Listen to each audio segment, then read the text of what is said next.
Hello, I'm Steve Lusk with the Red Bank Church of Christ in Chattanooga, Tennessee. Joining me today is one of our deacons at Red Bank, Graham Hines. Graham, thank you for being with us today. Yeah, thanks for having me. I'm glad to be here. Excited. Well, we're here to share with you who are watching our Discipleship in Action, a Study of Acts series. And we are in Acts chapter 18 today. And we've entitled this lesson from a phrase in this chapter, I am with you. And that's a reassuring word that the Apostle Paul receives from the Lord when he was facing discouragement. And who doesn't need that these days? We all need reassuring words and words of encouragement because there's so many things that discourage us. In this series of Acts, we've basically been trying to look at two things. Luke is telling the story of how the disciples of Jesus in the first century carried out the Great Commission of Jesus. Jesus came to seek and save that which was lost. And he left that responsibility of taking this message of hope and salvation to his disciples here on earth. And the first century Christians took this responsibility and this blessing and opportunity very seriously.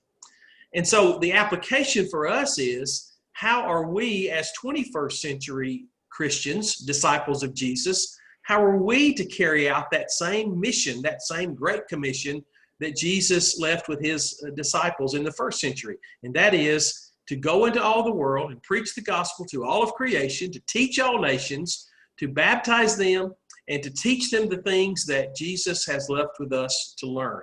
And that's the process of discipleship. So all throughout Acts, we see disciples in action. And frankly, we're writing the second book of Acts. We want to be disciples in action as well.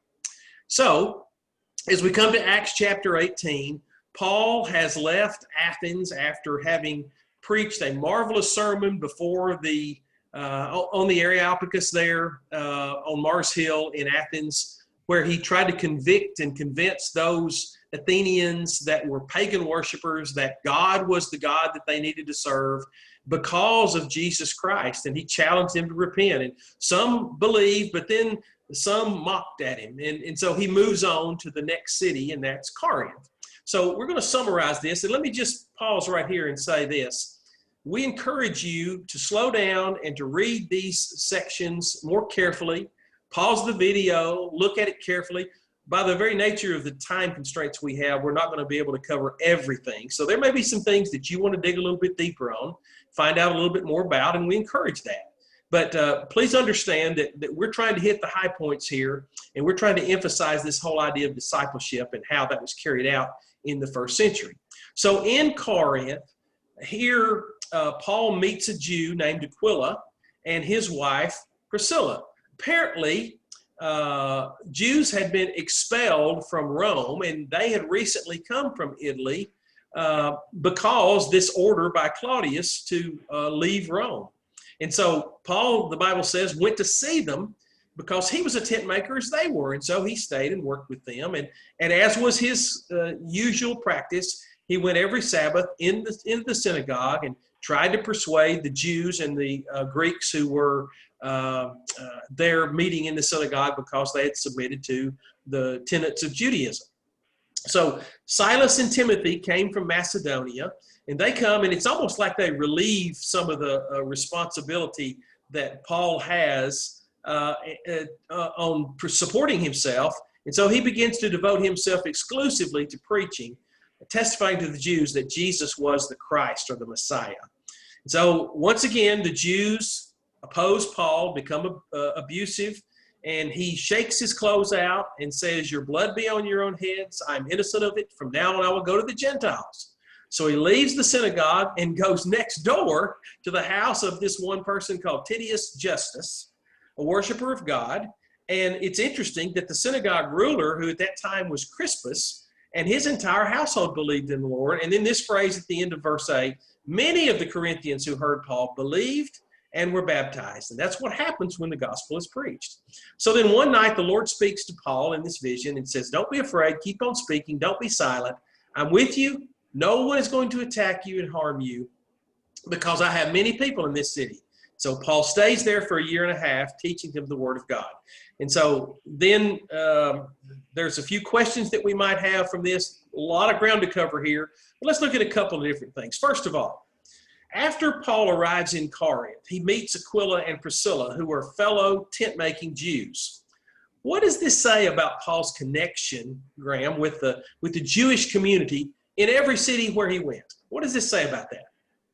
Yeah, I think it shows how he was looking for kind of an in with the fellow Jews there. He wanted to build that relationship before he got down to truly what he wanted to communicate to them. He wanted to build that relationship with them, work side by side with them, and have that connection, because ultimately that strength from that relationship that he built followed him, as he continued down this missionary journey, especially after he leaves Corinth and comes into Ephesus.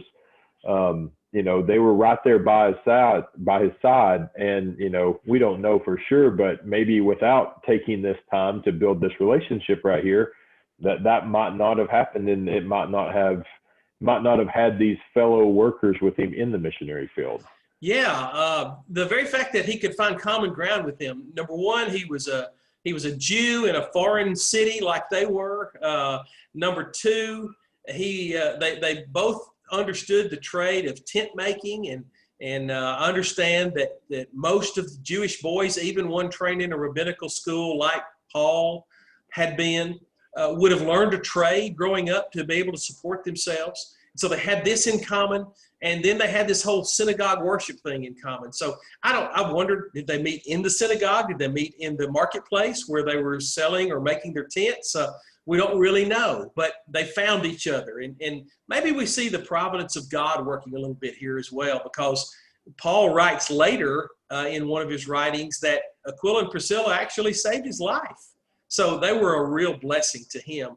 And Paul he loved his Jewish brethren. His mission was primarily to the Gentiles, but he loved his Jewish brethren. And this is emphasized over and over in the things that he does, and later in the things that he writes to the churches. So once again, Paul faces this opposition from the Jews. So when he did this time, what did he do? What symbolic act did he do? Well, as it says in the verses, he shook out his clothes and basically said, "Your blood be on your own hands," saying that, look, I tried. I came here. I tried to preach this message to you, and you weren't accepting. So I'm not going to waste my time anymore. I'm going to move on to where, this message is receptive. I'm sure it was hard for him because, as you just said, this relationship that he had with his Jewish brethren, it was important to him, and this is what he wanted. And for them to just oppose him and actually become abusive towards him had to be very discouraging to Paul. Yeah. But instead of just staying there and continuing to go round and round in circles with them, I think he realized that I've tried and they're not receptive, so I need to move on and continue on this journey that God has put me on. And so then he received some encouragement. What encouragement did he receive, particularly from the Lord? Well, from the Lord, he received a vision that basically told him, "Do not be afraid, keep on speaking, do not be silent, for I am with you, and no one is going to attack and harm you, because I have many people in this city." Right. So, that had to have built Paul up considerably after what he had just gone through. But in addition to that, I also think he had to have saw a lot of encouragement through right after he had came out of the synagogue, and, he went next door to Titius Justus's house. There he immediately met Crispus and converted him and his whole family. So yeah. I think that would have been a huge point of encouragement for him. And then to follow that up with this vision from God, it set him and refueled that fire and got him going in the direction that he needed to go in. I'm impressed that we often see in the book of Acts, and really throughout even his writings, the human side of Paul. I have personally tended to think of a guy like Paul or Peter or others almost as superheroes, as these guys above reproach, without human frailties, and you think about all the things that Paul endured and the courage he continually showed. But we also see at times that he was afraid, that at times he was discouraged, and he needed that encouragement. And so, as you pointed out, through not only the vision that the Lord sent to him, but also through the responses, the positive responses that he did get there, as well as this relationship with Aquila and Priscilla, he did receive encouragement. And, we need encouragement too, don't we? Yeah. Well, and I think you make a good point about, especially when it comes to studying and spending time in the Word, that would have been something kind of easy to overlook, and still keep that kind of superhero aspect of Paul in our minds. But when we truly break this scripture down and get into it at this level, you see, like you said, that he had the same failings and the same struggles as we do, but he still persevered throughout everything. So it's important to see that, so we're more relatable to Paul as well. Yeah. And so there's really, looking at both of these ideas and these questions, there's so many application points. We need to make connections with people in our communities, with people that have similar backgrounds, with people that have similar interests. That's where we need to find some support and encouragement, and maybe opportunities for teaching. We need to be encouraged by other people, and we need to deal with our discouragements in appropriate ways. And so there's so many takeaways from this that we can learn as we strive to be disciples of Jesus today. Well, in the next section here from 12 through 23 of chapter 18, we see these Jews sort of rally their forces and make this attack on Paul. They bring him into the place of judgment while this man Galio was proconsul of Achaia. And just a quick word about him. In my study and research, I found that he was considered to be the one of the top-notch proconsuls of the Roman Empire. This province of Achaia was a very important province. Corinth was the third largest city in the Roman Empire at the time. And so he was given a very responsible position. So this is a guy who's like a governor. He's like sort of like a Supreme Court justice. And now these Jews are dragging Paul in before him. And they say he's persuading people to worship God in ways contrary to the law. They're accusing him of breaking their law, the Jewish law. And so Paul's about to speak up. He's about to defend himself. But Galio says, if you Jews were making a complaint about some misdemeanor or serious crime, it would be reasonable for me to listen to you. But since it involves questions about words and names and your own law, settle the matter yourselves. I'll not be a judge of such things. He basically throws it out of court because he says, this is outside my jurisdiction. It's not something I'm going to get bogged down with. And so this little sidelight here that this crowd who's riled up anyway, they turn on Sosthenes, the synagogue leader, and they beat him, and Galio continues to ignore them. And so Paul stays on in Corinth for some time. This is maybe that year and a half that's been described earlier. But then he leaves. He left the brothers and sisters. He sails for Syria. He wants to eventually make it back to Antioch in Jerusalem. And he is accompanied by Priscilla and Aquila. There's this thing in here about this vow that he takes where he has his hair cut off. We don't know exactly what that was all about, but maybe just suffice it to say that when Paul made a vow, he took that seriously. He was a man of his word, and that may have had to do with some kind of a promise that he'd made to God or whatever. We don't really know.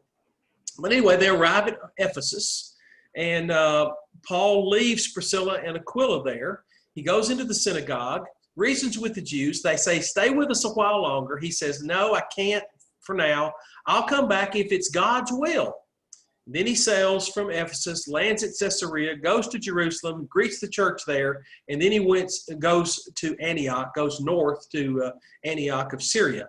So he spends a lot of time in Antioch, and he sets out from there and goes throughout regions that he's already traveled, strengthening all the disciples. So that's kind of a summary of those verses there. So let's think just a minute about this Roman proconsul Galio. How did he deal with these accusations that the Jews made against Paul? What was his reaction to that? I mean, he really was just like, look, this what you're accusing Paul that's not any kind of Roman law. Therefore, I have no jurisdiction, and I'm not going to punish him for anything, because under a Roman law, he hasn't broken any laws. So if you have a problem with him that goes back to your your religious beliefs and religious customs, you all take that up on your own. I'm not going to have a part of that. Yeah. And just kind of as a follow-up to that, what does that say about the validity of the accusations that were leveled against Paul?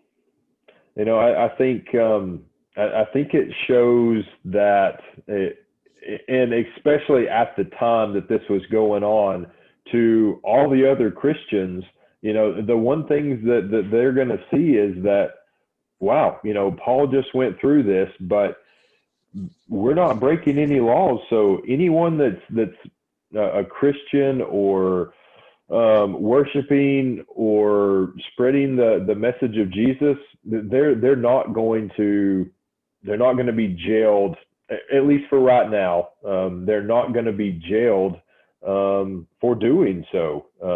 It helped them to know that I'm not going to be punished for believing in God, spreading this message while I'm in this Roman city. Yeah, and if you think about it, up to this point in first Saul and then later Paul, later called Paul, in his ministry, if you will, most of the persecution that he's faced, with the exception of what happened in Philippi, and he was vindicated for that, most of the persecution he's faced is at the hands of the Jews. He was dragged out of the city and left stoned and left for dead by the Jews in Lystra. And then the reason he winds up in the jail in Philippi is because of the commotion that the Jews stirred up. And once they found out that he was a Roman, they got him out of there pretty quickly. The Roman authorities did. So at this point, at least, as you point out, the Roman authorities aren't really after Christians. Now, later that changes, later in the first century. But up to this point, it had to give, as you point out, the Christians some courage to know, hey, we're not breaking any laws here. Paul's not breaking any laws. It also gave Paul sort of validation or vindication. Because if he'd gone to the next city and had been accused and convicted of breaking a Roman law, he would have lost all credibility. So it enhances his credibility and his ability to then continue to take the message. Yeah. This is maybe speculation here, this question, but it's interesting to think about. Why do you think Paul put off the Jews in Ephesus when they asked him to stay? Yeah, this is kind of a tough one, and I think it has many facets, like any kind of question like this does. One way I like to think about it is because they were accepting of him in Ephesus, so it wasn't like in Corinth where he was abused and they were trying to get him out of there. He saw, and they were receptive to this idea. So maybe he looked at that as an opportunity for Aquila and Priscilla to stay there, as we'll see in the next section that we cover, to carry out that ministry for him and let him continue to travel on, and continue spreading the word to others that may not be as receptive or might run into more pushback than they were getting in Ephesus. Certainly, and you point out too, I think there's a trust factor with Aquila and Priscilla. This relationship has grown and developed, and he can trust them there. So he's content to leave them in Ephesus, thinking that they could do the job, which they proved that they can. So there's the trust factor. I like the idea that he said, if it's God's will, then I'll return. So to me, that tells me too that he was very in tune to and submissive to God being in control. He wanted to go and strengthen these other churches in these other regions where he'd been already. And I'm sure there was a longing to see them. And he had not developed that relationship with the Ephesians as of yet, which he would. We're going to find out in the next 2 or 3 chapters what kind of a deep relationship and love he had for them. But that hadn't grown yet. He was thinking about these other churches. So you're right. There's a lot of reasons why he might have put off the Jews. But all of them may be valid reasons for us to think about, okay, maybe I need to be serving in another direction. Maybe someone else is capable of doing the job and maybe even doing it better than I can, so I'll go another place. Or maybe there's some people that need my encouragement one place or the other, one area of work or the other. and the whole overarching idea of just we all need to always submit to the sovereignty of God. What is God's will? That's a question we need to always ask ourselves. Yeah, God will always put us in the right place that we need to be.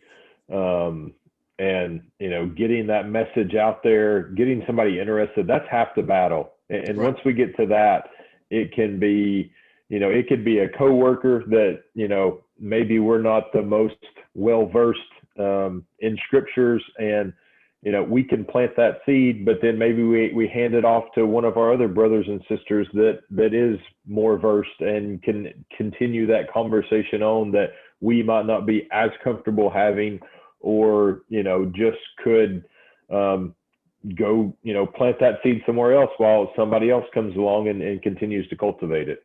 Exactly.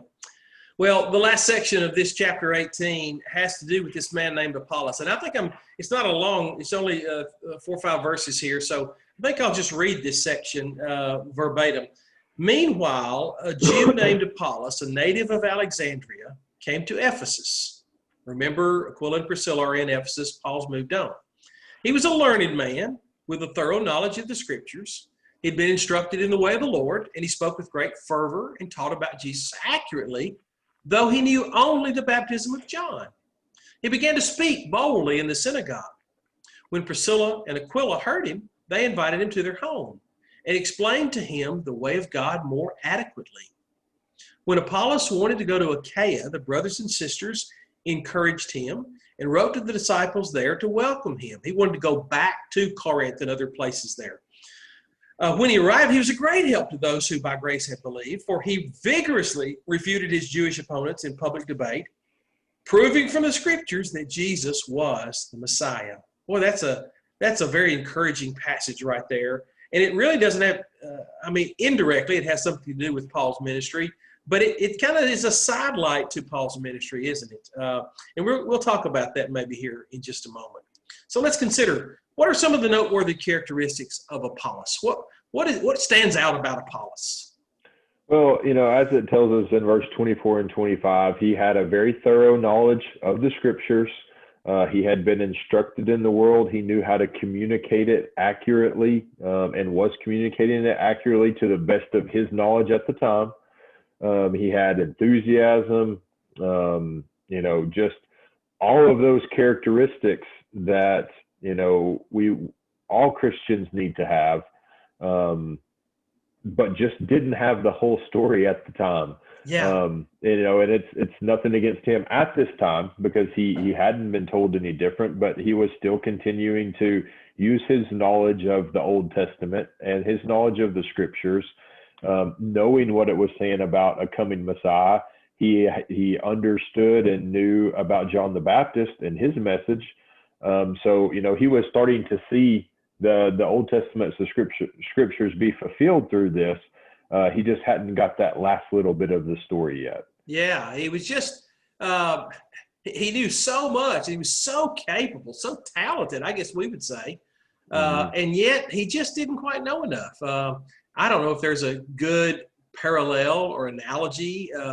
It would be like somebody in maybe a profession like yours who knew a lot about various things about operating a plant, but maybe didn't know about the end product, and how do you get to the end product? Maybe they knew a lot about the processes leading up to it, but not the end product. And you need to know the whole picture.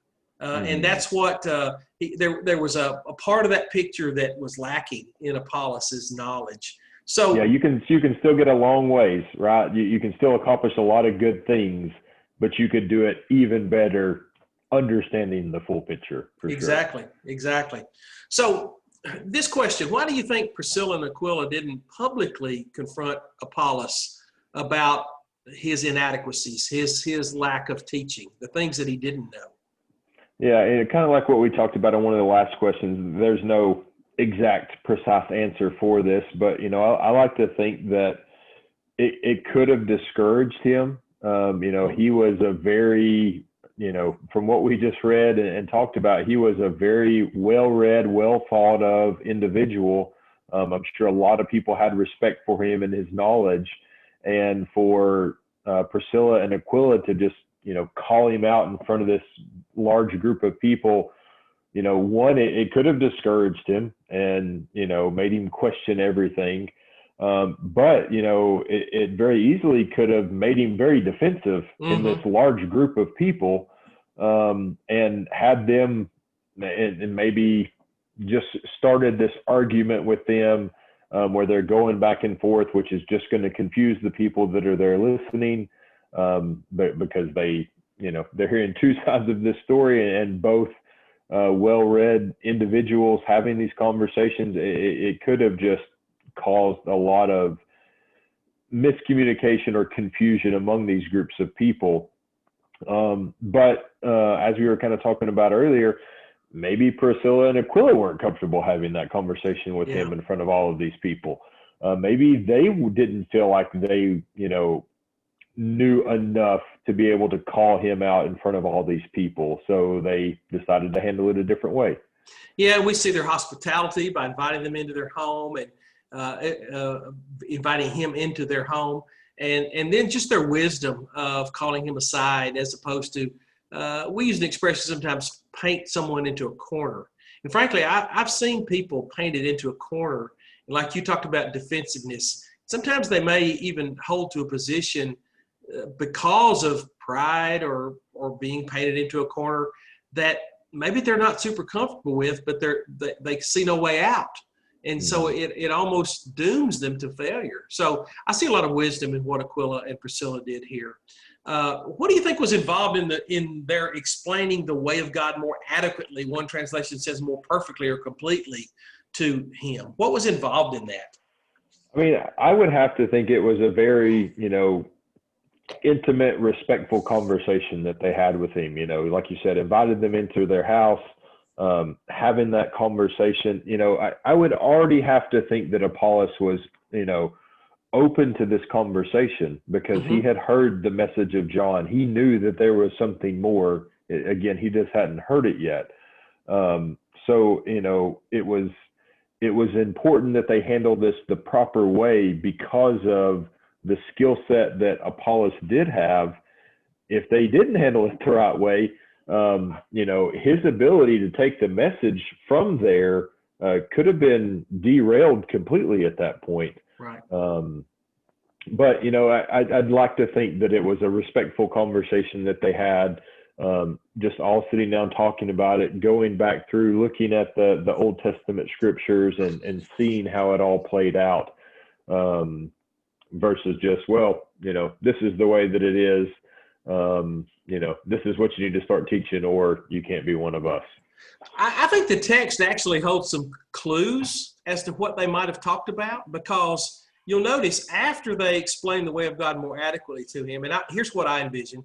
I envision maybe Priscilla or Aquila or both of them coming up to him after the synagogue assembly and saying, hey, what if we told you that this Jesus that you talked about in the Old Testament scriptures has already come, died, was risen from the dead, and is in heaven and sitting at the right hand of God? What if we told you that? Would you be interested in hearing about that? I almost envision that kind of a conversation. So one of the things I think they told him when talking about this is that he wants us to go and make disciples, because here's what happens. He wanted to go to Achaia. He wanted to go and take this message that he just learned. So it almost has to have involved, you need to make disciples. You are powerful. You are talented. You now have this message. You go and you make disciples. So I think that's part of what they taught him. I think also it talks about he was a great help to those who by grace had believed. So I think the idea of grace, whereas the law came by Moses, as John put it, but grace and truth came by Jesus Christ. I think they proclaimed the grace of God in the person of Jesus Christ to him. And then this whole idea of Jesus was the Messiah. Not Jesus is going to be the Messiah, but Jesus was the Messiah, that he has already come and that he has been anointed by God as the chosen one, which is what the whole idea of the Messiah is. So again, exactly what they talked about is not outlined here or detailed, but I think there are some clues as to what they might have talked to him about. Yeah, and I'm sure their story, Right, because they've had this short story of where Paul has came in and taught them, and here they all three set out on a missionary journey together and then split up, and then now we see Priscilla and Aquila doing the same thing that Paul just taught them to do. So, kind of telling their story, but ultimately tells Jesus' story and what he wants us to do as well. Right. Well, let's close this out, Graham. It's been a great discussion. I almost hate for this to end, but we do need to close out. So let's just think about a couple of things to leave with everyone here. And again, we remind you, pause the video, discuss these matters with your family, ponder them for yourself, discuss them in your small group or whatever, and use this as just a jumping off point for greater study. But here's a couple of things to consider. First of all, most of us are familiar with what we call our family tree. I can trace my family back generations, several generations, all the way back to the 1500s pretty accurately. But let's think about our spiritual family tree for just a minute. What would your spiritual family tree look like? And by that, I mean, who taught you about Jesus? Well, somebody taught all of us about Jesus if we know about Jesus. So who taught us? And then who taught them? And you can even go back further, who taught them? And then sort of the implication of that then becomes, who have I taught? Who have I brought to Jesus? Or who have I encouraged to follow Jesus more closely, more adequately, more perfectly? I think this idea of a spiritual family tree is one that we need to think strongly about, especially if we're to be disciples that make disciples. Talk about that just a minute. Yeah, I mean, as I think about it, there's so many similarities, at least in my case, between my literal family tree and my spiritual family tree. Mm-hmm. I've gotten this from my parents, my in-laws, both of their parents. Mm-hmm. It was just always something that I was around and part of our just family dynamic growing up. And, as I've gotten older, and then I tried to turn that around and pass that on to my kids as well. And, hopefully they pass it on to their kids.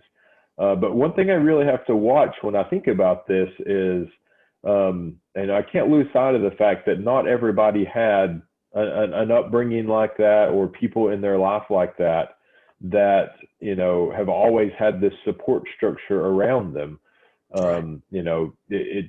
We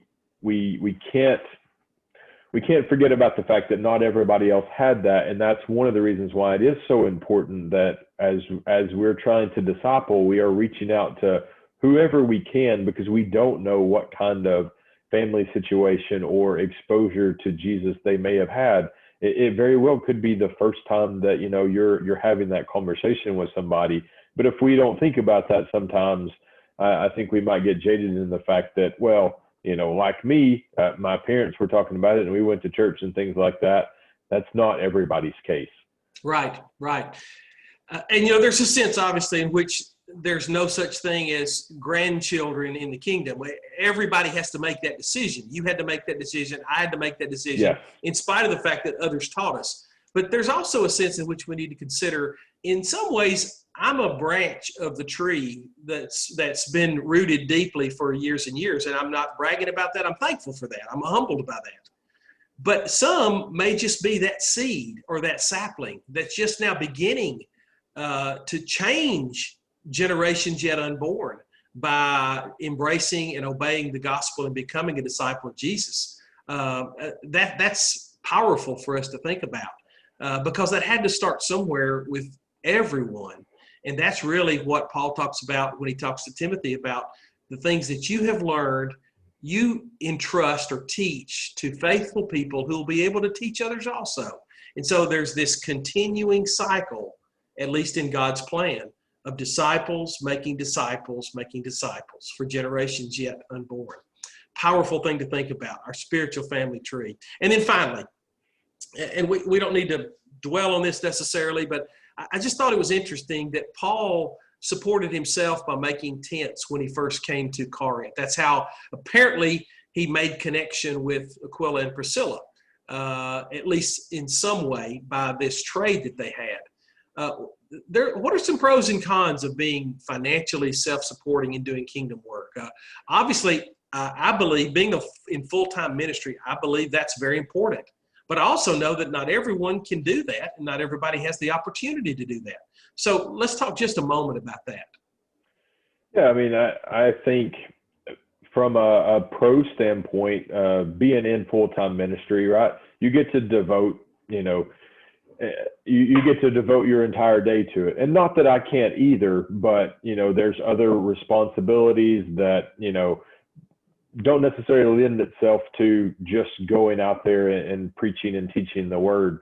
So, to me, the con is I don't have, 8, 10, 12 hours a day to devote just to that. Right. But, there's also the side that I'm in contact with other people that you might not be in contact with. Absolutely. In full-time ministry, you do spend a lot of time taking care of the flock and, meeting the needs of others within and outside of the church. But, my job also puts me in contact with people from all over the world that, right. It's an opportunity for me to, spread that message that you may not have in full-time ministry. So, right. And, and I guess here's the thing. As Christians, we're all ministers. Some of us are blessed to be able to be supported in order to do this full time, but everyone has the calling of being a minister or a servant of Jesus Christ. And that ought to be our mentality, whether our full-time job is with Mueller or whether we are, on the payroll, as it were, of a local congregation. Both are important. To your point, it's everybody, we all have the same job. We just all go about it a little bit differently. Exactly. Hey, Graham, thank you. I appreciate your insights. I appreciate your study for this and the comments that you've made. I know that you've brought a lot of things to light to give people things to think about. And our prayer is that we will consider how these first century disciples sought to make disciples by carrying out the Great Commission of Jesus, and then how we can do the same. And so hope that this has been a practical and encouraging study for all. Thank you for joining us today. We certainly pray that you are safe and well, and we encourage you to keep on studying, keep on looking at the book of Acts and all the Bible to understand what God wants us to know. Thank you so much for joining me today, Graham. Appreciate it. Yeah. Have a great week, everyone. Thank you.